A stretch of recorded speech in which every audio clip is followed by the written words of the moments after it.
বাচ্চার মুখে ব্রহ্মাণ্ড এলো কোথা থেকে? সে তো মাটি খাচ্ছিল, দুষ্টুমি করছিল, আর যশোদা তার মুখে পুরো ব্রহ্মাণ্ড দেখতে পেলেন। কিন্তু কোনো শিশুর মুখে ব্রহ্মাণ্ড কোথা থেকে আসবে? ঘটনা অন্য কিছু। কৃষ্ণের মুখে কিছুই ছিল না, সবকিছু ছিল যশোদার চোখে।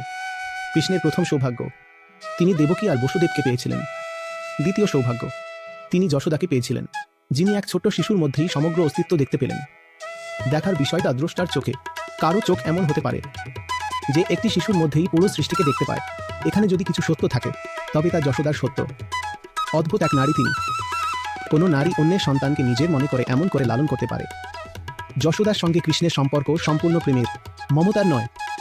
আর কৃষ্ণের পরম সৌভাগ্য, জীবনের প্রথম দুই নারী, দুই মা, দুজনেই অসাধারণ। যশোদা কোনো বাধ্যতায় কৃষ্ণকে বড় করেননি। এমন নয় যে তার নিজের সন্তান ছিল না, তাই কৃষ্ণকে দত্তক নিলেন। যশোদার নিজের সন্তানের কোনো অভাব ছিল না, এ ছিল তার প্রেমের বিস্তার, যার ছোঁয়া কৃষ্ণও পেলেন। এই যে কৃষ্ণের মুখে ব্রহ্মাণ্ড, তা আসলে যশোদার চোখেই ছিল।